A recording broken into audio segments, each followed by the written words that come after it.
ഇന്നത്തെ ചിന്താവിഷയം യോഹന്നാന്റെ സുവിശേഷം 15-ാം അധ്യായം 9-ാം വാക്യമാണ്. വാക്യം ഇങ്ങനെയാണ്: പിതാവ് എന്നെ സ്നേഹിക്കുന്നത് പോലെ ഞാനും നിങ്ങളെ സ്നേഹിക്കുന്നു, എൻ്റെ സ്നേഹത്തിൽ വസിപ്പിൻ. നമ്മുടെ വാഴ്ത്തപ്പെട്ട കർത്താവായ യേശു ക്രിസ്തു യോഹന്നാന്റെ സുവിശേഷത്തിൽ 15-ാം അധ്യായത്തിൽ പറഞ്ഞ ഒരു വലിയ സന്ദേശമാണ് ഇന്നത്തെ ചിന്തയ്ക്ക് വേണ്ടി പരിശുദ്ധ ആത്മാവ് എൻ്റെ പക്കല് ഏൽപ്പിക്കപ്പെട്ടിരിക്കുന്നത്. പിതാവ് എന്നെ സ്നേഹിക്കുന്നത് പോലെ, എന്നെ സ്നേഹിച്ചിരിക്കുന്നത് പോലെ ഞാൻ നിങ്ങളെയും സ്നേഹിക്കുന്നു.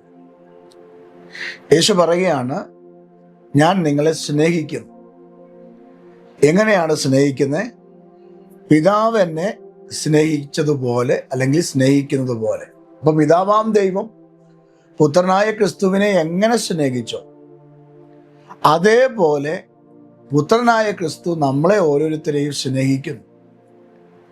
അതുകൊണ്ട് യേശു കർത്താവ് പറയുക, നിങ്ങൾ ചെയ്യേണ്ടത് എൻ്റെ സ്നേഹത്തിൽ നിങ്ങൾ എന്ത് ചെയ്യണം? വസിക്കണം. യഹോവയായ ദൈവത്തിന്റെ സ്നേഹത്തിൽ പുത്രനായ ക്രിസ്തു വസിക്കുന്നത് പോലെ പുത്രനായ ക്രിസ്തു പിതാവിനെ അനുസരിക്കുകയും സ്നേഹിക്കുകയും ചെയ്തതുപോലെ നാമും യേശുവിനെ എന്ത് ചെയ്യണം? സ്നേഹിക്കണമെന്ന്. നമ്മുടെ ജീവിത പ്രതിസന്ധികളിൽ കരുത്തു പകരാനായി നാം ചെയ്യേണ്ട കാര്യം ക്രിസ്തുവിൽ നാം വസിക്കുക, അല്ലെങ്കിൽ ക്രിസ്തു നമ്മളിൽ വസിക്കുക എന്നുള്ളതാണ്. ക്രിസ്തുവിൽ നാം വസിച്ചാൽ, ക്രിസ്തുവിൻ്റെ സ്നേഹത്തിൽ നമ്മൾ വസിക്കണമെങ്കിൽ അതിന് ചില കാര്യങ്ങൾ, ചില മാനദണ്ഡങ്ങളുണ്ട്. വേദപുസ്തകത്തിൽ വ്യക്തമായി അത് നമ്മെ പഠിപ്പിക്കുന്നു. യേശുവിൻ്റെ സ്നേഹം എത്ര വലുതാണ്! ക്രൂശോളം ദൈവം നമ്മെ സ്നേഹിച്ചു. അവസാന തുള്ളി രക്തം നമുക്ക് വേണ്ടി ഒഴുക്കി. സ്വന്തം തോളോട് തോള് ചായിച്ച് യേശു ഈ ലോകത്തിൽ തൻ്റെ പ്രാണനെ വെടിഞ്ഞു. 3 ദിവസം കല്ലറയിൽ, അരിമത്യക്കാരനായിരിക്കുന്ന ജോസഫിന്റെ കല്ലറയിൽ നമുക്ക് വേണ്ടി അടക്കപ്പെട്ടു. എന്നാൽ 3-ാം ദിവസം തന്നെ സ്നേഹിച്ച തൻ്റെ പിതാവ് യേശുവിനെ മരണത്തിൽ നിന്ന്, മരിച്ചവരുടെയിൽ നിന്ന് പുനരുത്ഥാനത്തിന്റെ ശക്തി അയച്ച് യേശുവിനെ ഉയർപ്പിച്ചു. യേശുവിൻ്റെ ശരീരത്തിൽ ജീവൻ പകർന്നു. യേശു കല്ലറയിൽ നിന്നും പുറത്തു വന്നു, ജീവനുള്ള ദേഹിയായി പുറത്തു വന്നു. അപ്പൊ പുത്രനായ ക്രിസ്തുവിനെ, യേശുവിനെ പിതാവാം ദൈവം സ്നേഹിച്ചു. നോയിക്കേ, മരണത്തിൽ നിന്ന് വിടുവിച്ച് കല്ലറയിൽ നിന്ന് പുറത്തു കൊണ്ടുവന്ന യേശു നമ്മളെ സ്നേഹിച്ചതുപോലെ പിതാവാം ദൈവം പുത്രനെ സ്നേഹിച്ചു. ഈ സ്നേഹം അനുഭവിച്ചുകൊണ്ട് നമ്മളോട് പരിശുദ്ധാത്മാവിൻ്റെ ശക്തിയോടെ യേശു കർത്താവ് പറയുകയാണ്, നിങ്ങൾ എൻ്റെ സ്നേഹത്തിൽ എന്ത് ചെയ്യണം? വസിക്കണം. യോഹന്നാന്റെ സുവിശേഷം 15-ാം അധ്യായം 9-ാം വാക്യത്തിലാണ് നിങ്ങൾ എൻ്റെ സ്നേഹത്തിൽ വസിക്കണമെന്ന് പറയുന്നത്. അങ്ങനെയെങ്കിൽ സ്നേഹത്തിൽ വസിക്കണമെങ്കിൽ എന്ത് ചെയ്യണം? അതിൻ്റെ 10-ാമത്തെ വാക്യം നിങ്ങൾ നോക്കൂ. യോഹന്നാൻ 15:10. ആ 10-ാം വാക്യത്തിൽ എഴുതിയിരിക്കുന്നത് ഇങ്ങനെയാണ്: ഞാൻ എൻ്റെ പിതാവിങ്കിൽ നിന്ന് കൽപ്പനകൾ പ്രമാണിച്ച് അവൻ്റെ സ്നേഹത്തിൽ വസിക്കുന്നത് പോലെ നിങ്ങൾ എൻ്റെ കൽപ്പനകൾ പ്രമാണിച്ചാൽ എൻ്റെ സ്നേഹത്തിൽ എന്ത് ചെയ്യാം? വസിക്കാം. യേശു കർത്താവ് പറയുകയാണ്, നിങ്ങൾ എൻ്റെ സ്നേഹത്തിൽ എന്ത് ചെയ്യണം? വസിക്കണം. അപ്പൊ ആ സ്നേഹത്തിൽ എങ്ങനെ വസിക്കണമെന്ന് കർത്താവ് അടുത്ത സ്റ്റെപ്പ് പറയുകയാണ്. കർത്താവ് ഒരു ഉദാഹരണം പറയുന്നു.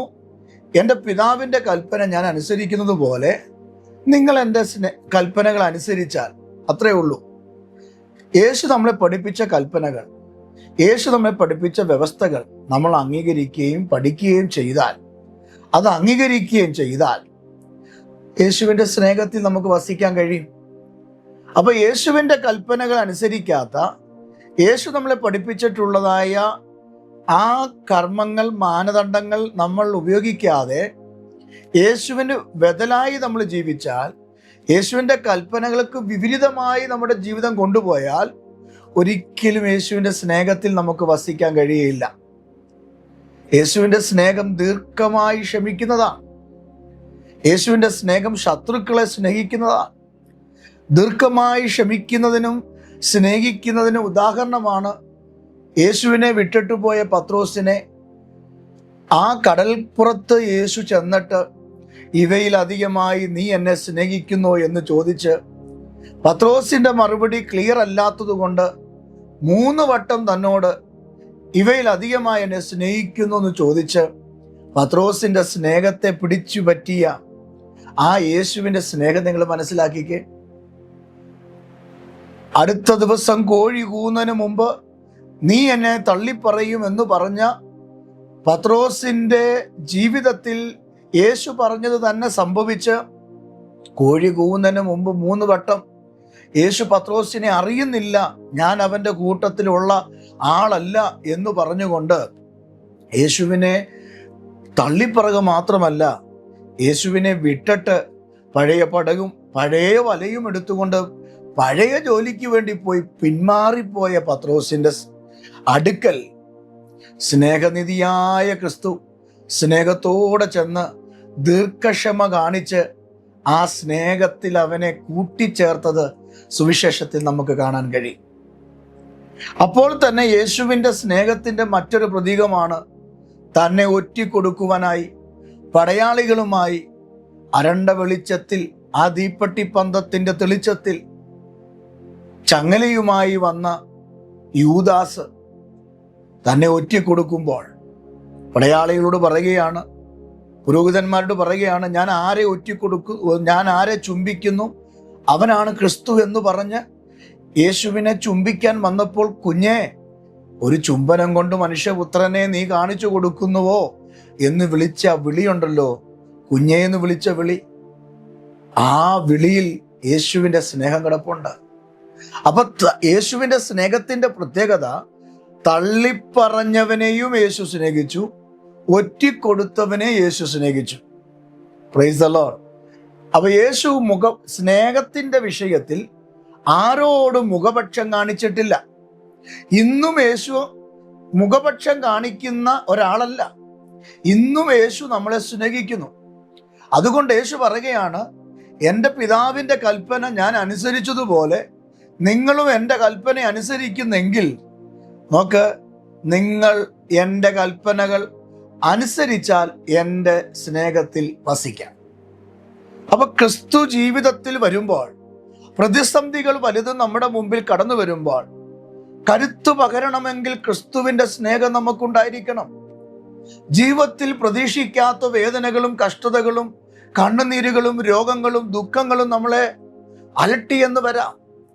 എന്നാൽ മുമ്പോട്ട് പോകാൻ കഴിയാതെ ആരാലും വെറുക്കപ്പെട്ട് എല്ലാവരാലും തിരസ്കരിക്കപ്പെട്ട് ജീവിതത്തിൽ പരാജയം മാത്രം കൈമുതലാക്കി തൊടുന്നതെല്ലാം പരാജയം, ചെന്ന് കയറുന്നിടത്തെല്ലാം നിന്ദയും പരിഹാസവും, സ്വന്തം വീട്ടിലെ ഒറ്റപ്പെടുത്തലുകളും സമൂഹത്തിലെ അപവാദങ്ങളും ജീവിതത്തിൽ പേറിക്കൊണ്ട് ഒരു വലിയ പാണ്ടക്കെട്ടും കെട്ടി നടക്കുന്ന ഒരു മനുഷ്യനെ പോലെ ജീവിതം തള്ളി നീക്കുന്ന ഒരു വ്യക്തിയാണ് നീ എങ്കിൽ, ഒരുപക്ഷെ നീ പറയുന്നുണ്ടാകാം, എന്നെ സ്നേഹിക്കാൻ ആരുമില്ല, എൻ്റെ അമ്മ എന്നെ സ്നേഹിക്കുന്നില്ല, എൻ്റെ അപ്പൻ എന്നെ സ്നേഹിക്കുന്നില്ല, എൻ്റെ കുഞ്ഞുങ്ങൾ എന്നെ സ്നേഹിക്കുന്നില്ല, എനിക്ക് ആരുമില്ല, അതുകൊണ്ട് യേശുവേ ഞാൻ എന്തിനാ ഇങ്ങനെ ജീവിക്കുന്നേ, അങ്ങ് മരിച്ചാൽ മതിയായിരുന്നു എന്ന് ചിന്തിക്കുന്നെങ്കിൽ ഞാൻ ഇന്ന് രാവിലെ നിങ്ങളോട് പറയാം, നിങ്ങൾ യേശുവിൻ്റെ കൽപ്പന അനുസരിച്ചാൽ മതി.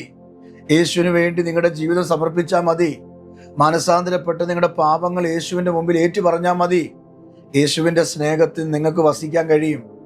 ഈ ഭൂലോകത്തിൽ നിങ്ങളെ ആര് സ്നേഹിച്ചില്ലെങ്കിലും, ഈ ഭൂലോകത്തിൽ നിങ്ങളെ ആരും മൈൻഡ് ചെയ്യില്ലെങ്കിലും കണ്ടില്ലെങ്കിലും, നിങ്ങളെ എല്ലാവരും ഉപേക്ഷിച്ചാലും, ഞാൻ പരിശുദ്ധാത്മാവിൻ്റെ നിയോഗത്തോടും കൃപയോടും കൂടെ എൻ്റെ പ്രിയപ്പെട്ടവരോട് ഞാൻ പറയാം, നിന്റെ ജീവിതത്തിൽ പ്രതിസന്ധിക്കകത്ത്, ഒറ്റപ്പെടലിനകത്ത്, കണ്ണുനീരിനകത്ത് കരുത്ത് പകരുന്നത് യേശുവിൻ്റെ സ്നേഹത്തിലാണ് എന്നുള്ള കാര്യം മറക്കരുത്. ഇവിടെ യേശു അപ്പച്ചൻ പറയുകയാണ്, നിങ്ങൾ എന്നിൽ വസിക്കണം, എൻ്റെ സ്നേഹത്തിൽ വസിക്കണം, ഞാൻ നിങ്ങളെ സ്നേഹിക്കുന്നു. ഇന്ന് രാവിലെ പരിശുദ്ധാത്മാവിൽ ഈ സന്ദേശം കേൾക്കുന്ന പ്രിയപ്പെട്ടവരോട് പറയാം, യേശു നമ്മളെ പഠിപ്പിച്ച കൽപ്പനകൾ, ആ കൽപ്പനകൾ നമ്മൾ സ്വീകരിച്ചാൽ, അപ്പോസ്തല പ്രവൃത്തി 2-ാം അധ്യായം 38 മുതൽ താപ്പോട്ടുള്ള വാക്യങ്ങൾ നിങ്ങൾ എടുത്തു വായിക്കണം കേട്ടോ. അവിടെ യേശുവിൻ്റെ കൽപ്പനകൾ വ്യക്തമായിട്ട് എഴുതിയിട്ടുണ്ട്. ഒരു 6-7 കൂട്ടം കാര്യങ്ങൾ അവിടെ എഴുതിയിട്ടുണ്ട്. നിങ്ങൾ ബൈബിൾ തുറന്ന് വായിക്കണം. ആ കൽപ്പനകൾ, യേശുവിൻ്റെ ചട്ടങ്ങൾ നിങ്ങൾ പഠിക്കുവാനും അനുസരിക്കുവാനും അത് നിങ്ങൾ പ്രായോഗിക തലത്തിൽ കൊണ്ടുവരുവാനും നിങ്ങൾ തയ്യാറാണെങ്കിൽ ജീവിതത്തിലെ ഒരു മേടുകളിലും നിങ്ങൾ പരാജയപ്പെടത്തില്ല. ദാവീദ് പറഞ്ഞതുപോലെ കണ്ണുനീരിന്റെ താഴ്വരയിൽ കൂടെ നടന്നാലും അത് ജലാശയമാക്കി മാറ്റും. എത്ര കുരുളിന്റെ അവസ്ഥകൾ കടന്നു വന്നാലും മുങ്ങിപ്പോകാൻ ദൈവം അനുവദിക്കത്തില്ല. യഹോവ നിന്റെ നല്ല ഇടയനായി പച്ചപ്പുൽപ്പുറങ്ങളിൽ നിന്നെ പോറ്റി, ഒരാടിനെ പച്ചപ്പുൽപ്പുറങ്ങളിൽ പോറ്റുന്നത് പോലെ നിന്നെ പോറ്റി പുലർത്തി സമയാസമയങ്ങളിൽ വെള്ളവും അതിന് വേണ്ടതെല്ലാം കൊടുത്ത ഒരു ഇടയൻ തൻ്റെ ആടിനെ എങ്ങനെ പരിപാലിക്കുന്നു അതേപോലെ പരിപാലിക്കുകയും. നോക്കുക, വേദപുസ്തകത്തിൽ ഇങ്ങനെ വായിക്കുന്നുണ്ട്, അവൻ തള്ള ആടിനെ നടത്തി പയ്യെ നടത്തി കുഞ്ഞാടുകളെ തോളിൽ വഹിച്ചു കൊണ്ടുപോകുന്നു എന്ന്. ഇന്ന് രാവിലെ ആത്മാവി പറയാം, നിങ്ങളെ തോളിൽ വഹിക്കാനും നിങ്ങളെ പയ്യെ നടത്താനും നിങ്ങൾക്ക് വേണ്ടതെല്ലാം കരുതി തരാനും നിങ്ങളുടെ ആവശ്യങ്ങളെല്ലാം പ്രവർത്തിക്കാനും ഈ നല്ല ഇടയനായ ക്രിസ്തുവിന് കഴിയുമെന്നുള്ള കാര്യം നിങ്ങൾ മറക്കരുത്. ഈ നല്ല ഇടയനായ ക്രിസ്തു നിങ്ങൾക്കുണ്ടെങ്കിൽ, ഈ നല്ല ഇടയനായ ക്രിസ്തുവിൻ്റെ സ്നേഹം നിങ്ങളുടെ ഉള്ളിലുണ്ടെങ്കിൽ, ഈ നല്ല ഇടയനായ ക്രിസ്തുവിൻ്റെ ശക്തി നിങ്ങളുടെ ഉള്ളിലുണ്ടെങ്കിൽ നിങ്ങൾ ജീവിതത്തിൽ ശക്തി പ്രാപിക്കുക തന്നെ ചെയ്യും. അങ്ങനെയെങ്കിൽ ഇന്ന് രാവിലെ ആത്മമണ്ഡലത്തിൽ ഞാൻ ദൂത് പറയട്ടെ, നിങ്ങൾ ദൈവത്തിൻ്റെ കൽപ്പന അനുസരിക്കണം. 1 യോഹന്നാൻ 3:12 അവിടെ എഴുതിയിരിക്കുന്നത് ഇങ്ങനെയാണ്, അന്യോന്യം സ്നേഹിക്കണം. യേശു കർത്താവ് ഇവിടെ സ്നേഹിക്കണം, തന്നെ സ്നേഹിക്കണം, തൻ്റെ സ്നേഹത്തിൽ വസിക്കണം എന്ന് പറയുമ്പോൾ ആ വിശ്വാസിയോട് യോഹന്നാൻ പറയുകയാണ്, നിങ്ങൾ ജീവിതത്തിൽ പരാജയം വരാതെ പ്രതിസന്ധികൾക്കകത്ത് നിങ്ങൾക്കൊരു ജയം ഉണ്ടാകണമെങ്കിൽ നിങ്ങൾ അന്യോന്യം സ്നേഹിക്കണം. മാതാപിതാക്കൾ തമ്മിൽ സ്നേഹിക്കണം, മക്കളും മാതാപിതാക്കളും തമ്മിൽ സ്നേഹിക്കണം, ഇടയനും വിശ്വാസികളും തമ്മിൽ സ്നേഹിക്കണം, കൂട്ടുകാരനും തമ്മിൽ സ്നേഹിക്കണം. അങ്ങോട്ടും ഇങ്ങോട്ടും ഒരു സ്നേഹം പുലർത്തിക്കൊണ്ട് നമ്മുടെ ഇടയിലുള്ള കയ്പ്, ആ വേദന, ആ കുശുമ്പ്, ആ കുന്നായ്മ എന്ന് വേണ്ട അങ്ങനെയുള്ള ദൈവഗീതത്തിന് യോജിക്കാത്ത ആത്മാവിൻ്റെ ഫലങ്ങളല്ലാത്ത ജഡത്തിൻ്റെ ഫലങ്ങൾ നമ്മളിൽ നിന്ന് വലിച്ചെറിഞ്ഞിട്ട് നമ്മളെക്കാൾ മറ്റുള്ളവരെ, ഒരുപക്ഷെ പ്രായത്തിൽ കുറഞ്ഞവരാകാം കൂടിയവരാകാം, അവരെ ശ്രേഷ്ഠരെന്നെണ്ണി അവരുടെ ഭാഗത്തുള്ള ബലഹീനതകൾ ഊതി വീർപ്പിച്ച് അവരുടെ ഭാഗത്തുള്ള തെറ്റുകൾ വർദ്ധിപ്പിച്ച് പലരോടും പറഞ്ഞു നടന്ന് അവരെ തേജോധം ചെയ്യാതെ അവരെ ഒരു കൈകൊണ്ട് ചേർത്താം നമ്മുടെ മാറോട് ചേർത്ത് വെച്ച് അവരെ ആശ്വസിപ്പിക്കുകയും അവർ തകർന്നു പോകാതെ, അവർ ക്ഷീണിച്ചു പോകാതെ, ദൈവവഴി വിട്ടുപോകാതെ കർത്താവിൻ്റെ കൽപ്പനയിൽ നിലനിൽക്കേണ്ടതിന് സ്നേഹിച്ച് അവരെ കൂടെ കൊണ്ട് നടക്കണം. പ്രിയപ്പെട്ടവരെ, പലരും പല സ്വഭാവക്കാരാണ്, പല മാതാപിതാക്കളിൽ ജനിക്കപ്പെട്ടവരാണ്. ഒരു സമൂഹത്തിൽ ഒരു 50 പേരുണ്ടെങ്കിൽ, ഒരു സൊസൈറ്റിക്കകത്ത് ഒരു സമൂഹം ഉണ്ടാക്കിയെടുത്ത്, ഒരു ഗ്രൂപ്പ് ഉണ്ടാക്കിയെടുത്ത് അതിനൊരു 50 പേരുണ്ടെങ്കിൽ 50 വീട്ടുകാരാണ്, 50 വീട്ടിൽ നിന്നുള്ളവരാണ്, 50 മാതാപിതാക്കളുടെ ഇടയിൽ നിന്ന് വന്നവരാണ്. അങ്ങനെയെങ്കിൽ 50 സ്വഭാവക്കാരാണ്. 50 സ്വഭാവക്കാരും 50 നിലയിൽ പ്രതികരണങ്ങൾ നടത്തും. എന്നാൽ അവരെ ഒരുമിച്ച് സ്നേഹിക്കുന്നതാണ് ക്രിസ്തുവിൻ്റെ സ്നേഹമെന്ന് പറയുന്നത്.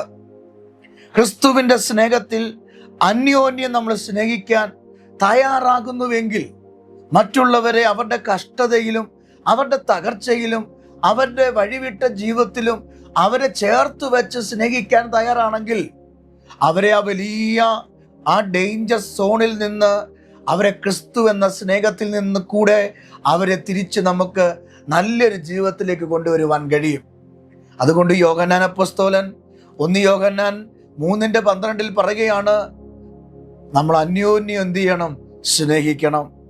അടുത്തത് കൊലോസ്യ ലേഖനമാണ്, 3-5 വാക്യം. ആ വാക്യം ഇങ്ങനെയാ, ഞാൻ വായിച്ചു കേൾപ്പിക്കാം.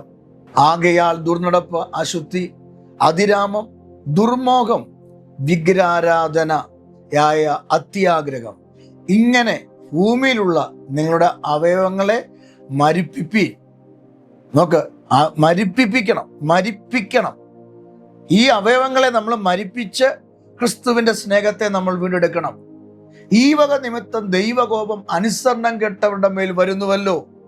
അപ്പൊ നമ്മുടെ മേൽ ദൈവത്തിന്റെ സ്നേഹം വരേണ്ട സ്ഥാനത്ത്, ദൈവം നമ്മളിൽ സ്നേഹമായി നിൽക്കേണ്ട സ്ഥാനത്ത്, ക്രിസ്തുവിന്റെ സ്നേഹം നമ്മളിലേക്ക് വാഴേണ്ട സ്ഥാനത്ത് നമ്മുടെ മേൽ ദൈവത്തിന്റെ കോപം വരാതെ ഇരിക്കണമെങ്കിൽ ദുർനടപ്പും അശുദ്ധിയും അതിരാഗവും ദുർമോഹവും വിഗ്രഹാരാധനയും ഒക്കെ വിട്ടുകളഞ്ഞ് ക്രിസ്തുവിന്റെ സ്നേഹത്തിൽ നിങ്ങൾ എന്ത് ചെയ്യണം?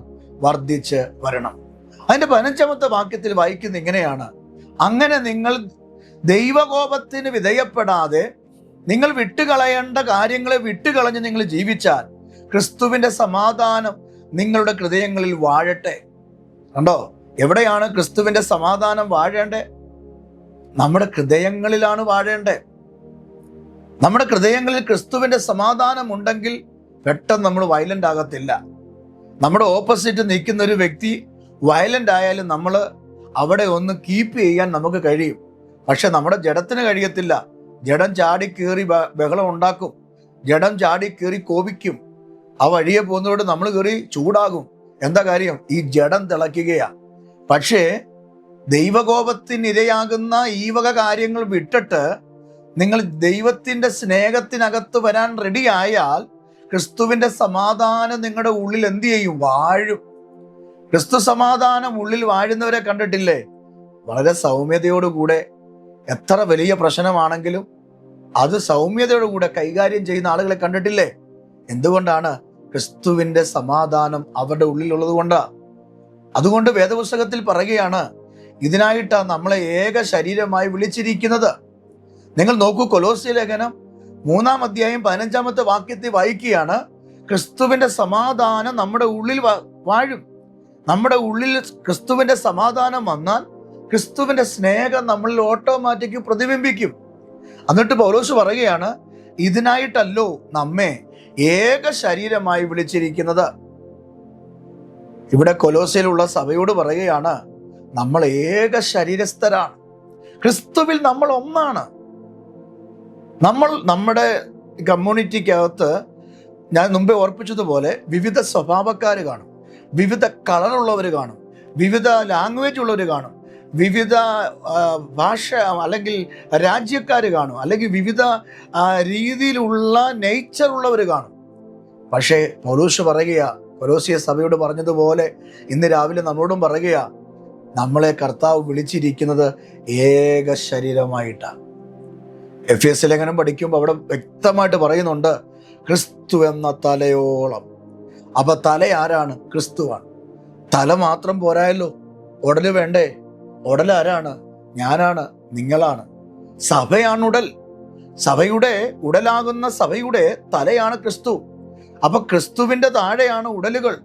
ഈ ഉടലെല്ലാം കൂടെ കൂടുമ്പോൾ കർത്താവ് പറയുകയാ, നിങ്ങളെ ഏക ശരീരമായി ഞാൻ വിളിക്കപ്പെട്ടിരിക്കുന്നു. ഇവിടെ പൗലോസ് പറയുകയാണ്, നിങ്ങളെ വിളിച്ചിരിക്കുന്നു. അതുകൊണ്ട് നിങ്ങൾ എന്ത് ചെയ്യണം? നന്ദിയുള്ളവരായിരിക്കണം. എൻ്റെ പ്രിയപ്പെട്ടവരെ, ഞാൻ ഇന്ന് രാവിലെ ഈ സന്ദേശം ഞാൻ നിങ്ങൾക്ക് കൈമാറട്ടെ. നിങ്ങൾക്ക് മറ്റുള്ളവരെ സ്നേഹിക്കാൻ പറ്റുന്നുണ്ടോ? മറ്റുള്ളവരെ ക്ഷമിക്കാൻ പറ്റുന്നുണ്ടോ? ക്രിസ്തുവിൻ്റെ സ്നേഹം നിങ്ങളിൽ ഉള്ളിൽ വന്നാൽ ഇതിൽ നിന്ന് സംഭവിക്കും. മറ്റുള്ളവരെ സ്നേഹിക്കാനും ക്ഷമിക്കാനും നമുക്ക് കഴിയും. നമ്മുടെ കൂട്ടുവിശ്വാസികളോടോ നമ്മുടെ വീട്ടുകാരോടോ നാട്ടുകാരോടോ നമുക്ക് ക്ഷമിക്കാൻ പറ്റുന്നില്ലെങ്കിൽ, സഹിക്കാൻ പറ്റുന്നില്ലെങ്കിൽ, നമുക്ക് മറുക്കാൻ പറ്റുന്നില്ലെങ്കിൽ ക്രിസ്തുവിൻ്റെ സ്നേഹം നമ്മുടെ ഉള്ളിൽ ഇല്ല എന്നുള്ളതാണ് വാസ്തവം. എന്നാൽ ക്രിസ്തുവിൻ്റെ സ്നേഹം നമ്മുടെ ഉള്ളിലുണ്ടെങ്കിൽ, ക്രിസ്തുവിൻ്റെ സ്നേഹം നമ്മുടെ ഉള്ളിൽ വസിക്കുന്നെങ്കിൽ നമ്മൾ ആരോടും വയലന്റ് ആകത്തില്ല. ശാന്തമായി സ്വസ്ഥമായി കാര്യങ്ങളെല്ലാം ഭംഗിയായി ചെയ്തു തരും. ഒരുപക്ഷെ നമ്മുടെ ഭാഗത്തായിരിക്കും ന്യായം, നീ പറയുന്നതായിരിക്കും ന്യായം. പക്ഷേ മറ്റുള്ളവർ ന്യായമല്ലാത്ത കാര്യം പറഞ്ഞാലും അവരുടെ മുമ്പിൽ വയലന്റ് ആകാതെ താഴ്മയോടും വിനയത്തോടും സ്നേഹത്തോടും കൂടെ സ്നേഹിത, സഹോദരി, സഹോദര എന്ന് പറഞ്ഞ് ആ കാര്യത്തെ ആളിക്കത്തിക്കാതെ അതിനെ സൈലന്റ് ആക്കി കൊണ്ടുപോയി ക്ഷമയോടെ കൈകാര്യം ചെയ്യാൻ കഴിയുന്നത് ക്രിസ്തുവിൻ്റെ സ്നേഹം നമ്മുടെ ഉള്ളിലുള്ളത് കൊണ്ടാണ്.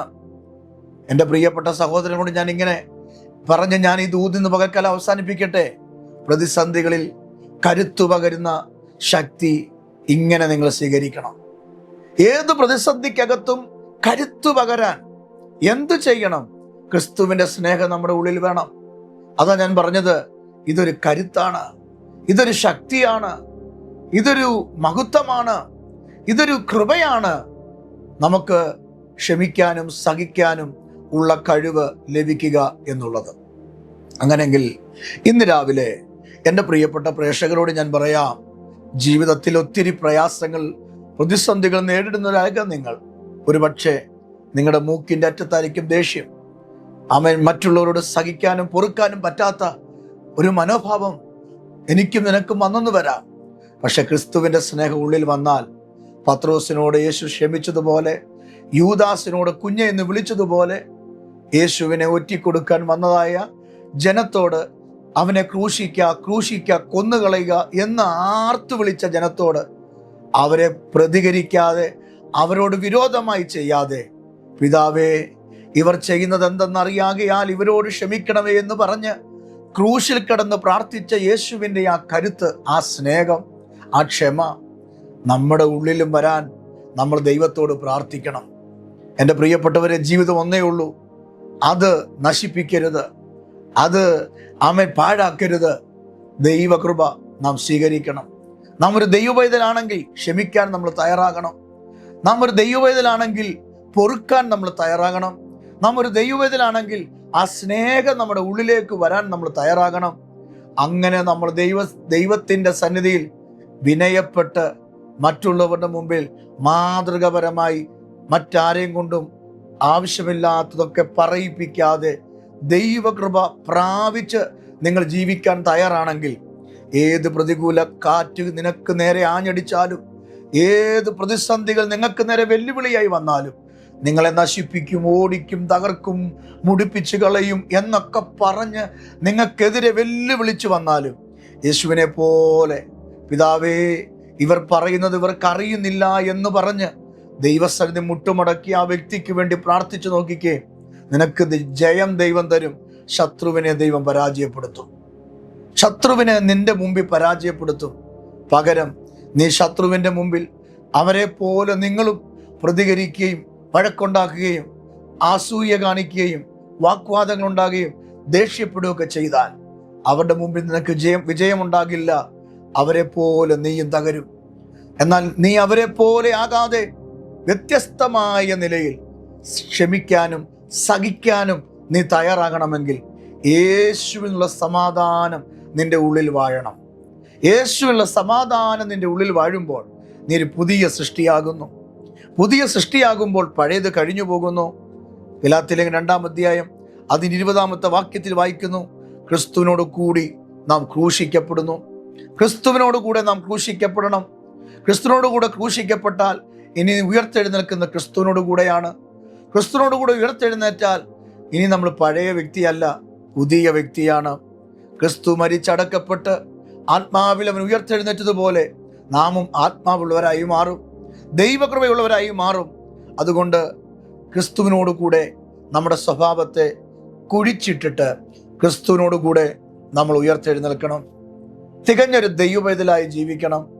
4 പേരുടെ മുമ്പിൽ തലയെടുത്ത് നിൽക്കാൻ, നിന്ദിക്കുന്നവരുടെ മുമ്പിൽ ജയം പ്രാപിക്കാൻ, തകർന്നു പോകുമെന്ന് പറഞ്ഞവരുടെ മുമ്പിൽ തലയെടുത്ത് മാന്യതയോടെ ജീവിക്കാൻ നാം ചില സാഹചര്യങ്ങളിൽ ക്രിസ്തുവിനോട് കൂടെ വസിച്ച് ക്രിസ്തുവിൻ്റെ സ്നേഹം നമ്മുടെ ഉള്ളിൽ വരാൻ നമ്മൾ തയ്യാറാകണം. അങ്ങനെ നമ്മൾ ജീവിക്കുമ്പോൾ നമ്മുടെ ജീവിതത്തിൽ കർത്താവ് അത്ഭുതങ്ങൾ ചെയ്യും.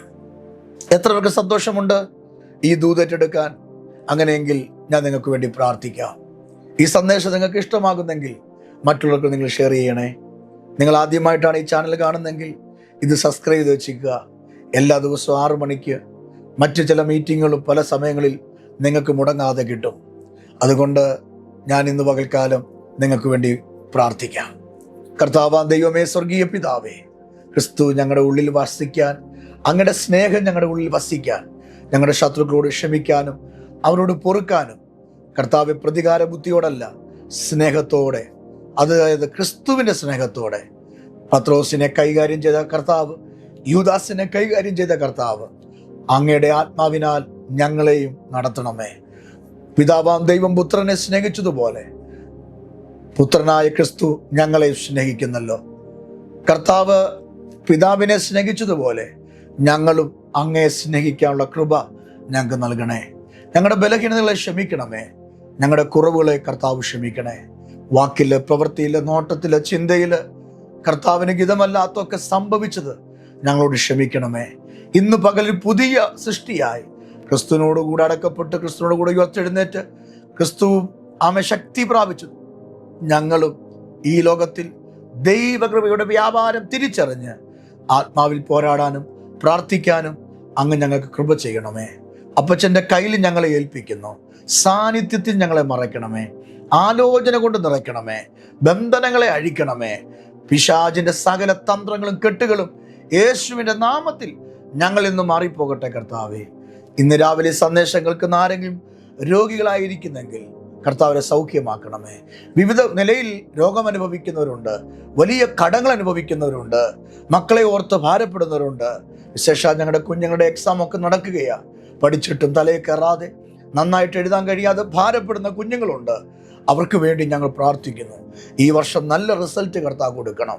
കർത്താവെ, അവർ എഴുതുന്ന പേന, അവർ എഴുതുന്ന പേപ്പറുകൾ, അവർ ഇരിക്കുന്ന ഡെസ്കും ബെഞ്ചും, അവരായിരിക്കുന്ന ക്ലാസ് റൂം, കർത്താവ് എക്സാം ഹാളും ദൈവത്താൽ അനുഗ്രഹിക്കപ്പെട്ട് കർത്താവെ, ഞങ്ങളുടെ കുഞ്ഞുങ്ങൾ ഉന്നത മാർക്ക് വാങ്ങിച്ച് ജയിക്കുവാൻ ഞങ്ങളുടെ മക്കളെ സഹായിക്കണമേ. ഞാൻ ഈ സമയം അങ്ങനെ പറഞ്ഞു പ്രാർത്ഥിക്കുന്നു.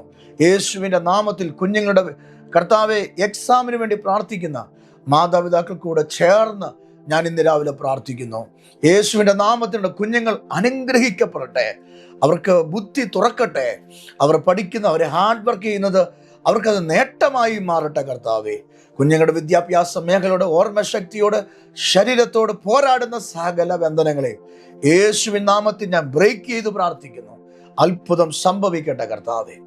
അപ്പോൾ തന്നെ കുടുംബജീവിതത്തിൽ ഭാരപ്പെടുന്നവര്, ഡിവോഴ്സിന്റെ വക്കി നിൽക്കുന്നവര്, കർത്താവെ, തലമുറയില്ലാത്തവര്, വിവാഹം കഴിഞ്ഞിട്ട് വർഷങ്ങളായിട്ട് തലമുറയില്ലാത്തവര്, അവർക്ക് വേണ്ടി ഞാൻ പ്രാർത്ഥിക്കുന്നു. യേശുവിൻ നാമത്തിൽ ഒരു കുഞ്ഞിനെ കർത്താവ് കൊടുക്കട്ടെ. അവർ ആഗ്രഹിക്കുന്ന നിലയിൽ കർത്താവ് ഒരു തലമുറയെ കൊടുക്കട്ടെ.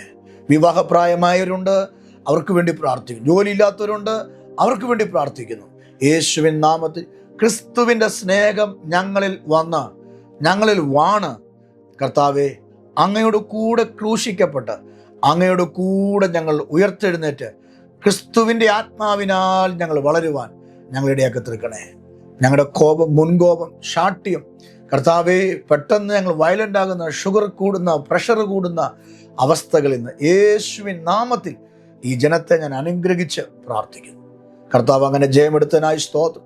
ഈ സന്ദേശം, ഈ പ്രാർത്ഥന ആയിരങ്ങൾക്ക് വിടുതലാകട്ടെ, മാറ്റമുണ്ടാകട്ടെ, മടങ്ങിവരവുണ്ടാകട്ടെ. ക്രിസ്തു എന്ന തലയോളം അവർ വളർച്ച പ്രാപിക്കട്ടെ കർത്താവെ, യേശുവിൻ നാമത്തിൽ തന്നെ ആമേൻ. കർത്താവ് നിങ്ങളെ അനുഗ്രഹിക്കും. ഈ പ്രാർത്ഥന, ഈ സന്ദേശം നിങ്ങൾക്ക് അനുഗ്രഹമായിരിക്കും. കർത്താവ് നിങ്ങളെ എല്ലാ മേഖലകളിലും ഉയർത്തട്ടെ എന്ന് ഞാൻ പ്രാർത്ഥിക്കുന്നു. അടുത്ത ദിവസം ഇതേ സമയം മറ്റൊരു ചിന്തയുമായി, പ്രാർത്ഥനയുമായി നമുക്ക് മടങ്ങി വരാം. ദൈവം നിങ്ങളെ അനുഗ്രഹിക്കുമാറാകട്ടെ. ആമേൻ.